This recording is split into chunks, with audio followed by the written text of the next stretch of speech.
안녕하세요. 제도권 주식 분석입니다. 자, 제가 지난 8월 21일 이후로 거의 약 한 달 만에 방송에 복귀했습니다. 자, 기다려주신 분들 감사드리고, 사실 뭐 여러 가지 궁금하신 분들이 많으셨겠지만, 뭐 찾으시는 분들이 별로 없었어요. 사실. 안타깝고, 앞으로도 많이 찾을 수 있는 방송 되도록 열심히 노력해 보도록 하겠습니다. 자, 오늘은 간단하게 이제 그동안 시장이 어떻게 움직였는지, 제가 약속에 8월 21일 하고 방송을 쉬었는데 그 이후에는 어떻게 변화가 있었는지 한번 살펴보도록 하겠습니다. 자, 오랜만에 보는 제도권 증시 노트입니다. 자, 8월 20 날을 제가 리뷰했던 것을 다시 그대로 가져왔습니다. 저도 방송을 오래 쉬어서 사실 감이 좀 많이 사라졌어요. 제가 거의 한 10개월 연속으로 방송을 하다가 일이 있어서 잠시 쉬었는데, 자, 8월 21일은 이제 약속의 21일이라고 했습니다. 그리고 22일부터 3일간은 아주 중요한 이제 반등의 신호다 라고 제가 적어 놨었네요. 이제 웨이는 14일 만에 순매수 전환했다는 부분을 포인트로 적어 놨었고, 이때 당시에 금리 역전 나오면서 다우가 3% 폭락했습니다. 이제 그렇지만 실질적으로 이 장단기 금리 차는 단기물의 금리 인하로서 다시 역전할 수 있는 가능성이 충분히 있었기 때문에 이제 반등의 신호다라고 제가 과감하게 적어놨습니다. 이때 막 폭락하던 그 시기였거든요. 그래서 상황을 보면 일단 기관은 금융투자 쪽으로 큰 매수가 들어오고 연기금 쪽은 차익 실현하는 이제 아수라장 같은 이제 그런 시장이었습니다. 조선주가 강세가 지속될 것이다 했는데 아니나 다를까 그 이후로 조선주는 많이 올랐어요. 의류주는 테마, 사실은 이 테마도 그 이후로 점차 소멸되는 이제 분위기로 갔기 때문에 사실 지금까지도 막 어떤 일본과의 마찰로 테마주를 찾는 그런 분들은 없겠죠. 그래서 단기 이슈였다 하면서 시장의 큰 틀을 이렇게 잡아들였던 것 같고, 이때 뭐 역시나 금리 인하 이슈, 저기 장단기 금리차 이슈가 가장 컸기 때문에 10년채보다도 2년채 금리가 더 높았던 이제 그런 시장의 불합리한 이제 그런 부분에 있어서 우리는 기회로 봤다, 이렇게 말씀드릴 수 있겠습니다. 그리고 이제 잭슨홀 미팅에서 이제 추가 경기 부양책, 어쨌든 가장 큰 시장의 이슈는 금리 인하였습니다. 그래서 하는 마찬가지로 이제 금리 인하를 어떻게 할 것인지에 대해서 약 한 달 전에 시장이 이렇게 움직였었고, 자, 공포를 상쇄했다라는 이제 그 논리로서 경기 부양책, 중국이 일단 예상치로 하회하면서 강력한 경기 부양책을 또 이끌어냈었죠. 그리고 유동성을 공급한다. 유럽 중앙은행, 그다음에 뭐 미국의 중앙은행 다 금리 인하를 하겠다고 하면서 시장의 분위기를 완전히 이제 또 업시켜 놓는 이제 그런 분위기였습니다. 그럼에도 불구하고 이제 투자 심리를 위축시켰다는 부분들을 일단 우려점으로 나와놨고요. 가장 중요한 게 이거예요. 시장이 엄청 흔들리고 무서웠지만 어쨌든 이제 무사히 첫 번째 기다릴 언더까지 금리 인하를 했던 요 시기까지 무사히 안착했던 점, 그다음에 두 번째는 9월 18일입니다. 제가 다행히 이제 9월 18일 이전에 복귀를 했는데 9월 16일 오늘 시장을 한번 보도록 하겠습니다. 자, 이 뒤에 보면 이제 여기는 제목을 그대로 했고요. 오늘자입니다. 9월 16일자고요. 일단은 웨이는 이제 영업일로 따지면은 오늘과 추석 전에 이틀 연속 매도했습니다. 이게 사실 되게 중요한 포인트라고 생각을 해요. 자, 그리고 오랜만에 복귀하면서 잠시 말씀을 드리면 일단 그 투자 판단은 꼭 여러분이 하시는 겁니다. 저의 방향 잡는 거는 사실 저도 100% 잡지 못하기 때문에 여러분들 잘 판단하시고, 일단 외국인이 이틀 연속 매도했다는 부분에 있어서 지금 금리 인하를 기다리고 있는 시점에 9월 18일이라는 이 기다릴 언덕은 FOMC입니다. 그래서 금리 인하를 거의 99% 시장이 확신하고 있는데 외국인이 매도를 했다? 라는 부분. 기관과 연기금이 시장을 받쳐주는 그런 모습이었고요. 자, 미국 증시는 한 달 동안 거의 사상 최대치를 다시 도전하고 있습니다. 그러면서 금리 인하 이슈가 9월 18일까지 진행될 금리 인하 이슈가 코스피를 2080까지 안착시켰다라고 보여지고요. 그리고 이제 2080, 이제 제가 복귀했다는 것이 사실 이제 뭐 시장의 호재가 아니라 저는 개인적으로는 2050까지는 열어두면서 투자를 하셨으면 좋겠습니다. 2050까지는 일단은 하락한다라고 큰 틀에서 보고 있습니다. 뒤에 이슈는 그 뒤에 논리는 말씀을 드리고요. 자, 밤사이에 이제 또 우려가 있었죠. 미국의 드론 10기가 사우디 원유 생산 시설 피습하면서 이제 원유가 12% 이상 이제 상승했다라는 내용. 시장이 그만큼 불안하다라는 내용이고요. 자, 최근에 제가 주로 보는 이제 건설주 있습니다. 우리 또 좋아하시는 이제 GS건설 있죠. 이제 북미 연내 정상회담, 세 번째 정상회담이 이제 가시화되면서 이제 대북주가 일단 테마, 시장이 좀 흔들리더라도 일단 지금의 테마는 상승 국면에 있을 수 있다라고 보여집니다. 테마주 좋아하시는 분들은 사실 남들보다 조금 빨리 들어가 있으시면서 기회를 보시는 게 좋을 것 같고요. 뭐 권장하는 건 아닙니다. 그래도 시장이 불안할 때 잘 빠져나오신다면 사실 지금 거의 100포인트 가까이 다이렉트로 올랐기 때문에 대부분 수익권이셔야 돼요. 그러면서 이 수익을 잘 청산하시고 9월 18일 이전에 잘 청산하신 다음에 이걸로 대북주나 단타로 또 시장의 재미를 보시는 부분들이 아주 유효할 것 같고요. 뒤에 나오겠지만 IT 차익 실현의 이슈가 이제 의미가 있습니다. 이거 보시면 되고, 요건 안 지웠네요. 제가 안 지웠고, 이건 패스. 자, 중국은 이제 8월 실물지표가 부진으로 나왔습니다. 그러면서 상승폭이 일부 축소되는 이제 그런 흐름이었고, 중국이 계속 좋았다가 약간 꺾이는 이제 그런 추세다라고 보시면 되고, 자, 말씀드렸다시피 FOMC는 이제 9월 17일과 18일 이렇게 양일간 이어지는데, 통상 18일 두 번째 날에 이제 파월 연준 의장이 이 금리 인하의 배경, 금리 인하의 이슈에 대해서 설명을 하는 성명서까지 발표하는 일정으로 마무리가 됩니다. 자, 시장에서는 이번 18일, 미국 시간으로 18일에 99% 정도 금리 인하를 할 것이라고 이제 펀더멘털이 모아지고 있어요. 컨센서스가. 이제 이 의미는 이제 시장에 거의 다 반영이 되었다라는 부분입니다. 오늘의 가장 하고 싶은 말인데, 시장에 대부분 반영이 되었다라는 부분입니다. 그래서, 지난 이제 7월 달에 FOMC 금리 인하를 할 때는 사실 금리 인하를 하고 나서도 증시가 올랐어요. 이제 그 이유는 한 번 더 금리 인하를 할 것이다라는 그런 시장의 확신이 있었기 때문에, 그게 바로 이번 9월 18일이고요. 소문난 잔치의 이제 끝자락이다라고 보여집니다. 그래서 조금 조심해야 되는 포인트다라는 부분을 말씀을 드리고 싶습니다. 역시나 이제 미국 금리에 기댈 수밖에라는 이제 제가 지난 8월 20일 날 방송했던 이제 그런 내용이고요. 보시면 9월 18일 날 예정되어 있고, 이때 뭐 잭슨홀 미팅에서 약간 애매한 포지션을 취했어요. 그래서 시장이 조금 뭐 좀 금리 인하를 할 것인가 말 것인가에 대한 물음표를 자아냈다가 금리 인하를 하면서 시장이 반등하는 이제 그런 모습을 보여줬습니다. 어쨌든 금리를 이렇게 0.5% 50bp까지 인하한다는 그 내용들도 많이 있었고요. 실질적으로 이때 8월 달에 바라본 앞으로의 금리 인하의 모습은 빨간색 보시면 12월까지 이제 50bp 한 번 더 금리 인하를 할 확률이 거의 뭐 80% 가까이 육박하는 이런 모습이었죠. 그래서 실질적으로 이번에 만약에 금리 인하를 하지 않더라도 시장은 오히려 호재로 받아들여서 추후를 기대할 수 있는 이제 그런 모습까지 나타낼 수 있습니다. 그래서 제가 생각하기에는 오히려 금리 인하를 안 하는 부분이 시장에는 도움이 될 것 같고, 만약에 금리 인하를 한다면 금리 인하를 하게 된다면 시장의 펀더멘탈은 일단 사라지는 이제 그런 모습이 나올 가능성이 크다 이렇게 보여집니다. 목소리가 좀 느끼해진 것 같죠? 저도 서서히 적응할 수 있을 것 같습니다. 조금만 양해 부탁드리고요.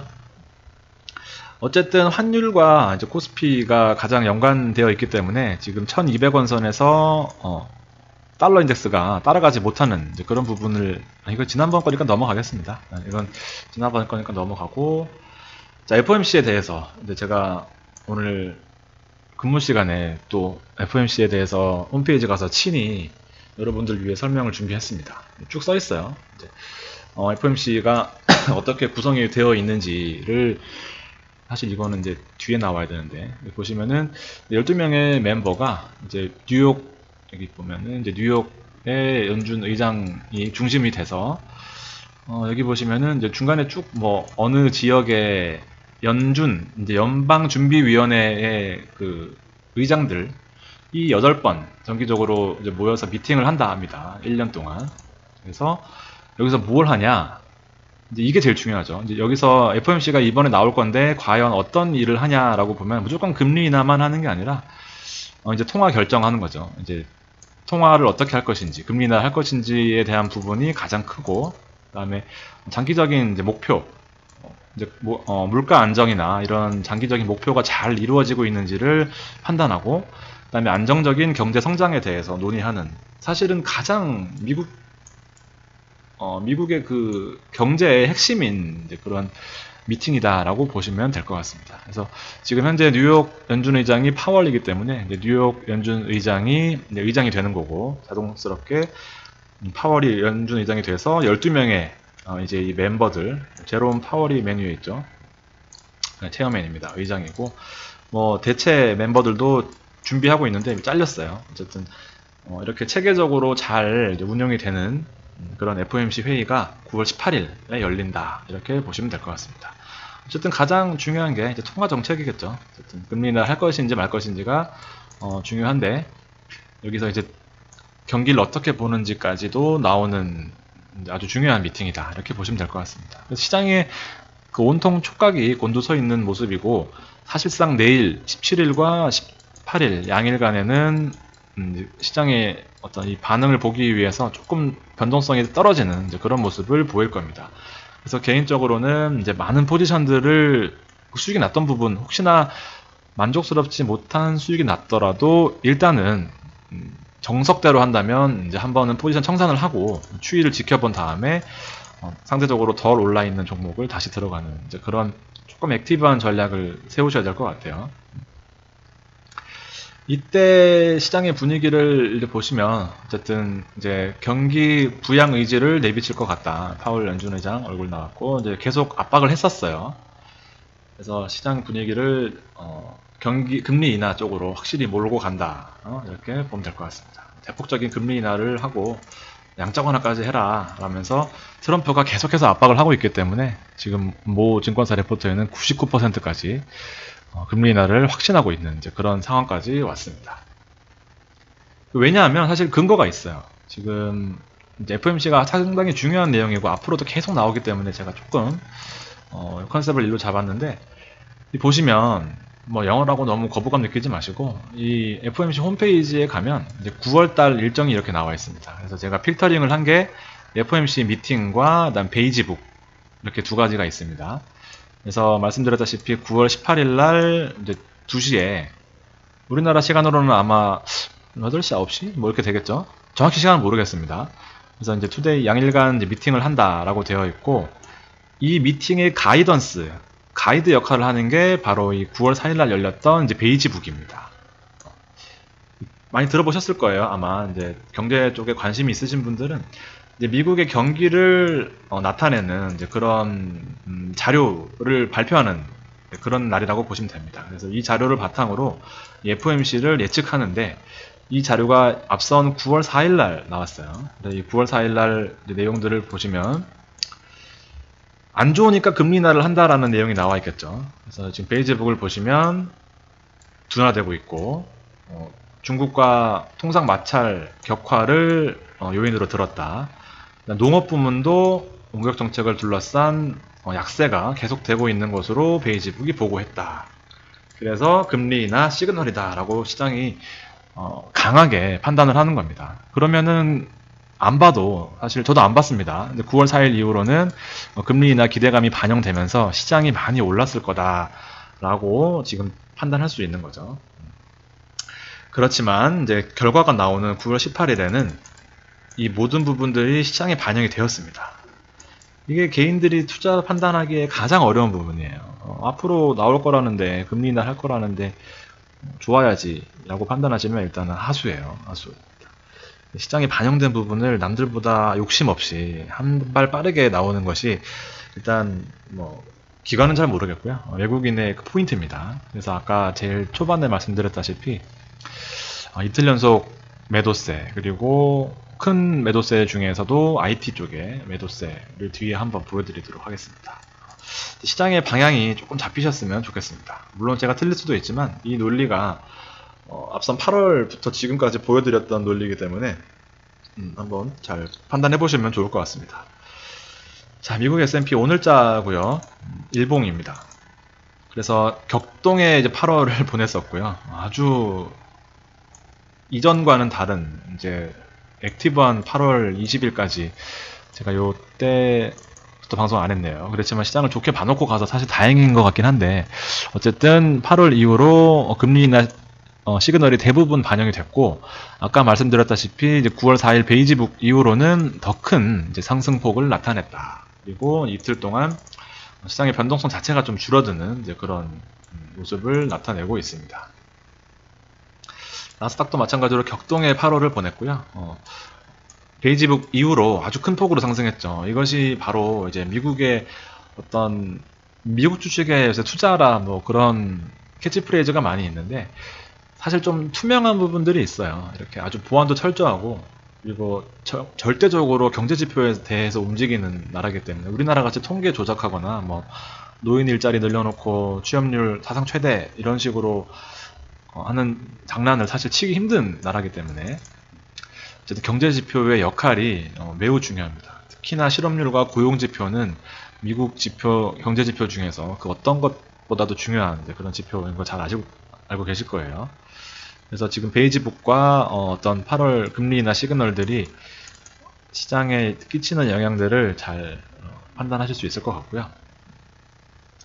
니케이도 그 이후로 많이 올랐어요. 니케이도 그 이후로 많이 올랐는데, 사실 뭐 그동안 좀 과하게 빠졌다라는 부분이 맞는 것 같은데, 과하게 올랐어요. 또 그 논리를 보면. 어쨌든 뭐 우리는 일본은 관심이 없기 때문에 접어두시고, 저 유럽도 마찬가지입니다. 유럽도 이제 9월 16일까지 보시면 이제 금리 인하, 그리고 실질적으로 이때 그 ECB에서 계속해서 금리 인하를 한다 해놓고 하지 않았어요. 그러면서 앞으로 할 것이다라는 기대감을 심어놨죠. 그러면서 결과적으로 좋은 흐름을 이끌어냈고, 상대적으로는 우리도 유럽에 투자하지는 않기 때문에 그냥 참고용으로 이렇게 폭탄만 안 터지면 되는 거죠. 사실 유럽은. 그래서 뭐 크게 약재로 나올 확률은 크게 높지 않다 정도로 보시면 될 것 같습니다. 달러 인덱스가 보세요. 지금 보시게 되면 격동에 이제 9월 초를 보내다가 지금 급락하는 모습을 보였습니다. 이게 아무래도 환율 금리 인하를 할 가능성이 좀 크다라는 부분을 환율로서 몸소 보여주는 그런 측면이 아닐까 싶고, 그래서 거의 끝물에 왔다라는 부분을 뒷받침해주는 그런 지표가 아닌가 싶습니다. 잘 보셔야 돼요. 달러 인덱스 같은 경우에도.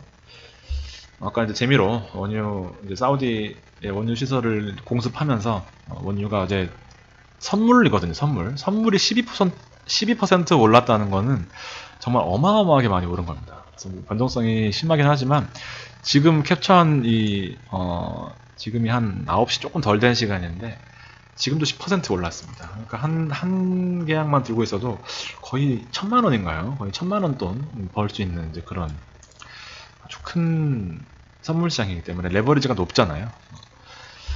저도 이제 이쪽에서 떨어져 지는 지 좀 돼서 좀 가물가물한데, 이 0.01 이게 10불이거든요. 10불. 그러니까 지금 뭐 거의 60 한 4불까지 올랐다고 하면 10불이 올랐으니까 거의 1000만 원인 것 같습니다. 아무튼 많이 올랐다라는. 근데 우리나라도 2, 3주 뒤에도 반영이 된다고 하면 이제 원유 가격이 다시 또 휘발유 가격이 오를 수 있는 그런 가능성이 있다 정도로 보시면 될 것 같고요. 시장에 우리나라 코스피가 가장 이제 상승할 수 있는 요인이 됐던 게, 어쨌든 시장의 금리 인하에 달러 금리 인하에 따른 이제 우리나라 원달러 환율의 강세, 원화 강세죠. 그러면서 거의 뭐 8월 초 수준까지 돌려놨기 때문에 지수도 마찬가지로 8월 초 수준까지 떨어졌다, 이렇게 올라갔다, 이렇게 보시면 될 것 같습니다. 가장 중요한 게 제가 말씀드렸다시피 환율이기 때문에, 환율 부분에 어떤 그런 가능성을 또 지수에 잘 반영을 했다면 어쨌든 좋은 그런 결과 있으셨을 것 같고요. 중국이 조금 이제 주춤한 모습을 보여주고 있습니다. 어쨌든 큰 이벤트를 앞두고 있기 때문에 전 세계적으로 주목하고 있다, 이렇게 보시면 될 것 같고요. 9시 된 시점에 야간 선물은 일단 보합권. 내일도 마찬가지로 변동성이 크지는 않을 것 같아요. 그렇기 때문에 한번 오르면 팔아야지, 내지는 적당한 시점에 팔아야지가 일단은 주요할 것 같습니다. 마지막으로 이제 코스피 지수를 8월 20일로 돌려서 본다면 사실상 이제 반등을 논하기에는 상당히 어려운 이제 그런 시점이었어요. 8월 14일이군요. 제가 한 달이 넘었던 것 같습니다. 일단 반등을 논하기엔 상당히 어려웠던 이제 그런 시점이었고, 이제 금리 인하를 이제 잘 염두에 둔 이제 그런 포트폴리오를 구축해서 제가 뭐 반등 시그널이다라고 말씀드렸는데, 결과적으로는 한 번에 더 출렁임이 있었고, 그 이후로는 이제 가파른 상승세. 그렇기 때문에 아무리 못해도 포트폴리오상 플러스 난 그런 주식들은 있으실 거예요. 주가가 거의 뭐 많이 올랐으니까. 그렇기 때문에 일단은 한 번은 자르고 간다. 자르는 게 어렵잖아요. 한 번은 수익 난 것만이라도 일단 한번 보고 가시는 게 정신 건강에 좋으실 것 같고. 뭐죠? 8월 20일 그 이후로 한번 출렁했다가 반등하는데 그런 모습. 결과적으로는 조금 더 길게 보는 그런 호흡이 맞았다 이렇게 보시고, 코스닥은 638, 지금 현재로서 638 많이 올라왔네요. 출렁거림이 상대적으로 좀 덜했다 이렇게 보시면 되고, 뒤에 수급을 좀 주의 깊게 보시면 이제 9월 16일 우리 가장 중요하게 보는 이제 전기전자 업종에 외국인들이 1,700억이나 팔았습니다. 거의 이제 의미 있는 숫자가 2천억 대거든요. 2천억 매수, 그다음에 2천억 매도가 시장의 어떤 방향 전환을 파악하는 데 있어서 가장 이제 중요하게 저는 보고 있는데, 일단 나머지 짜투리들은 크게 의미가 없어요. 기관도 마찬가지고, 마찬가지인데, 일단 외국인들이 가장 유심히 팔았던, 오늘 장중으로 유심히 팔았던 게 바로 이 전기전자 업종. 상대적으로 9월 한 달간부터 오늘까지입니다. 이제 9월 16일까지 보더라도 1,700억을 빼더라도 결과적으로 플러스인데, 오늘 얼마나 많이 팔았다는 걸 이제 알 수 있겠죠. 그래서 이 반전의 시그널을 잘 보셔야 될 것 같습니다. 9월달 한 달을 놓고 보면 외국인이 올려놓은 전기전자 업종을 오늘 대부분 팔아치웠다 이렇게 보시면 되고, 당일도 1,500억, 그 다음에 기관이 좀 사긴 했지만 기관은 지금으로서는 큰 의미를 부여할 수 없습니다. 외국인이 팔고 나간 상태에서 기관까지 판다면 이제 결과적으로 개인만 싸다고 받으면서 또 그 악순환 아시죠? 9월 2일부터 봐도 일단은 많이 팔고 나가는데 그런 모습입니다. 싸다고 느낄 때가 됐어요. 아니면 금리 인하가 또 방향성에 또 탄력을 받을 거라는 또 그런 개인들의 헛된 희망을 가지기 좋은 시점이 됐습니다. 기관을 보시면 일단 기관 오늘 아까 뭐 크게 의미는 두지 않았지만 하이닉스와 삼전, 전통적인 현대건설이 있고요. 전통적인 그런 상승 업종을 샀다면 외국인은 조금 특이합니다. 항상 올라와 있던 하이닉스나 삼성전자, 그 다음에 뭐 현대차 상위에 항상 단골 손님이었던 이제 그런 대형주들을 뭐 앞다투어 팔기 시작했습니다. 하이닉스 많이 올랐잖아요. 그 때문에 이런 부분들을 포인트를 눈여겨 보시고, 과연 어떻게 될지 저도 사실 궁금해요. 근데 저는 사실 한 달 만에 방송을 복귀하면서 나름대로의 논리를 이렇게 마련했습니다. 틀릴 수도 있지만 혹시나 틀릴 경우면 좋겠죠. 더 많이 오르니까. 하지만 한번 자르고 가고, 그 다음에 외국인들이 팔았다는 이틀 연속으로 지금 매도로 들어왔다는 부분, 그 다음에 9월 18일이 이제 막혀있는 벽입니다. 모든 이슈들이 다 나올 거예요. 새로운 어떤 시장의 새로운 패러다임을 제시하는 그런 이슈가 아니고서야 일단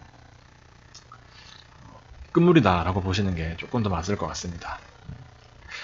사실 종목은 제가 최소한으로 하거나 아니면 이제 다른 또 파트로 하려고 하고 있어요. 이제 시장만 보시는 분, 그다음에 종목은 제가 이제 집중 분석으로 가려고 합니다. 제가 포트폴리오를 제시하는 것도 좋긴 한데 참고용으로 제시해드리거나 아니면 제가 보는 종목들을 집중 분석해드리거나 하는 좀 파트를 나누어서 할 거니까 여러분들이 관심 있으신 부분들을 챙겨보시면 될 것 같습니다. 한전도 많이 올랐었어요. 근데 당연히 팔지 못했고 거의 제가 추천드렸던 그 시점 25,000원대에서 계속 머무르고 있는 것 같고, 저도 일부 들고 있고, GS건설은 어쨌든 많이 올라왔어요. 어쨌든 하반기에 외국의 수주 기대감이 지금 대우건설이 터트리면서 사실 약간은 영향을 받고 있는 것 같습니다. 사실은 GS건설이 더 큰 해외 이슈가 많이 있었거든요. 우리 한참 분석할 때 이때 많이 올랐다가 많이 빠졌다가 지옥까지 갔다가 또 어쨌든 시장이 많이 빠졌기 때문에 뭐 위안을 삼더라도 다른 종목 올라오는 것만큼 잘 올라와 주는 걸 보면 어쨌든 나쁜 종목은 아니었다. 팔지도 못하고 아직까지 들고 있는데 GS건설, 그 다음에 서진시스템, KMW랑 서진시스템을 제가 묶어서 많이 이제 말씀을 드렸는데 한창 올라가던 이 추세에서 서진시스템은 꺾여버렸고 KMW는 탄력을 받았어요. 꼭 이런 종목은 안 가지고 있고 이런 종목을 가지고 있죠. 그럼에도 불구하고 아직 5G는 시작도 안 했습니다. 장비주들이 지금 탄력을 받는다고 보여지는데 서진시스템은 영업이익 증가율이 낮은 부분에 있어서도 불구하고 저는 아주 우량한 종목으로 보고 있어요. 게다가 차트가 121선에서 붙어있는, 계속해서 회귀하는 모습이잖아요. 빠지지도 않고 올라오지도 않고.